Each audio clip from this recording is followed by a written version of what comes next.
আসসালামু আলাইকুম। আমাদের চর অঞ্চলগুলা আসলে এখানে কোন শহরের লোক, কোন ভদ্রলোক এখানে আসে না। যে একবার আসে সে দ্বিতীয়বার সারা জীবন মনে থাকে ইতিহাস করে,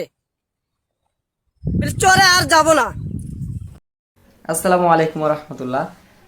আসলে এই বাড়িটা ভিডিও ইদানিং অনেক ঘন ঘন হইতেছে, সবাই অলরেডি ভিডিও করতেছে। কি জন্য উনি তান বর্তমানে ফেসবুকে অনলাইন জগৎ তান ভাইরাল একটা লোক। কি জন্য ভাইরাল?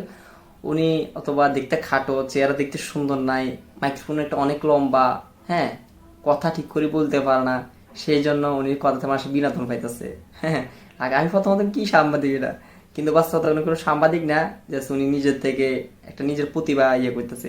আসলে যখন আমরা একটা ভালো কাজ করবো তখন আমরা মানুষকে অনেক ছোটভাবে দেখি, তারা কখনো উৎস দিই না। তো আজকে আমাদের যুগটা গেছে এমন।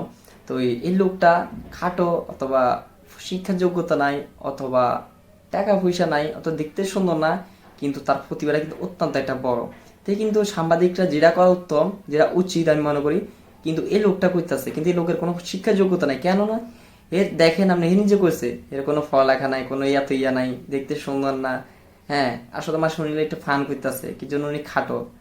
সবাই তো আল্লাহ তাআলা সৃষ্টি করছে, কিন্তু সবচেয়ে বড় হচ্ছে মেধা।